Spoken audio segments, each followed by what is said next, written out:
baka merong nagsumpa sa inyo or sa mga kapamilya mo kaya hanggang ngayon hirap na hirap pa rin yung pamumuhay nyo. Halimbawa po may taong galit na galit sa inyo, nakapagsalita sa inyo na isumpa kayo and sinabing gagapang ka sa hirap o kaya hindi ka aasenso, yung sinabihan ka ng magkasakit ka sana, ganyan. Ito po yung magagamit yung bracelet para dyan. So ito po yung mantra bracelet na Three God Eating Beast na makakatulong nga po para po doon sa mga naisumpa. Kung meron po kayong mga kaaway o kaya may tao po kayo na hindi sinasadya o nakasakit kayo o kaya ayun po may nagalit sa inyo at naisumpa kayo. So ito po yung bracelet na maaari nyong gamitin para po yung sumpa unti-unti pong mag-break. Kasi po yung sumpa is ano po yan, ano siya, generational na karma yan. So dadalhin yan pati po nung susunod na henerasyon sa inyo and nung mga kapamilya nyo. Depende po kung sino ang tatamaan. Hindi nyo masasabi kung yung anak nyo o kaya yung apo nyo.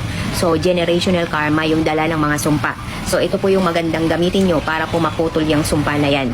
So isusuot nyo po siya sa kaliwa nyong kamay. Kaliwa ko po to, yung meron pong tato kaliwa yan. Yung bata pa yung anak nyo para hindi po siya tablan ng mga sumpa sa inyo na dadalhin nyo hanggang sa next generation nyo pa. So ito nga po yung magagamit nyo, isusuot nyo po yan sa kaliwa nyo pong kamay. So para po yung mga sumpa po sa inyo na ganyan, yung galing po sa sobrang galit ng ibang tao sa inyo, is mabe-break na po yan. Ang gagawin nyo lang po is pagdating po nito sa inyo, hahawakan nyo po siyang ganyan mabuti and sasabihin nyo po na manghingi kayo ng tawad kay universe, kay Lord, sabihin nyo sorry kung may nagawa kang kasalanan, sorry kung ganyan, and then maganda po pagsuot nyo to is magagawa din po kayo ng mga good dharma deeds. Pwede po kayong halimbawa magbigay po sa mga taong hirap sa buhay yung hindi nyo po kakilala. So para po maging counted po yung merits nyo and ma-break po yung curse o yung sumpa sa inyo, gagawa po kayo ng mabuti sa tao na hindi nyo kakilala.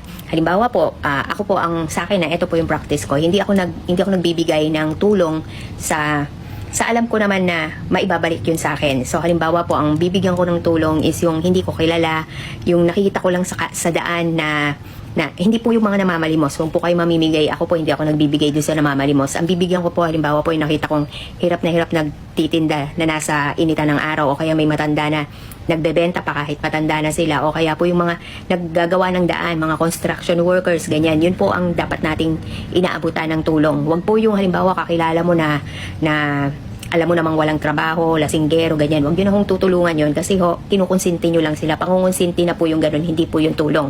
And huwag din po kayong magbibigay. Ako, ang ginagawa ko, hindi ako nagbibigay dun sa tao na mapapasalamatan ako na alam ko na yung kakilala ko tapos ipopost pa ako sa social media, thank you kay ganyan sa pagbigay. Hindi po ako nagbibigay sa ganun. Mas maganda po tutulong kayo sa hindi nyo kilala tapos hindi masusuklian yung binigay nyong kabutihan. Ito yung magandang good karma. Hindi po yung sa kakilala mo para gumanda yung pangalan mo, para bumangko ka, wag ganon. Tutulungan mo yung wala talagang maibibigay sa'yo na kapalit kahit na po. Mas maganda pa nga yung hindi mo talaga kilala. And ayun yung bigyan mo, yung mga ganong klaseng tao. At saka yung mga nagsisikap talaga magtrabaho. Huwag kayo magbibigay doon sa mga tamad, mga namamalimos. Ang kinikita sa isang araw kasi ginawa na nilang trabaho yung pamamalimos. So hindi po yun magandang bigyan yung mga ganon. Bigyan nyo po yung talagang nahihirapan sa buhay na magtrabaho.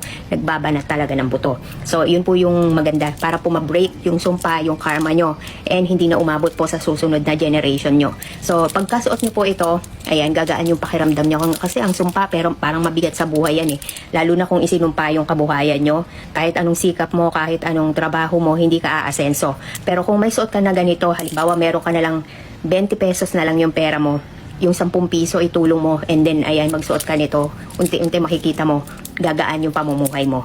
So ayan, kung meron po sa inyong nasumpa, merong mga ganyang experiences, itry nyo po tong bracelet na to tapos gumawa kayo ng mabuti na hindi kayo naghahangad ng kapalit.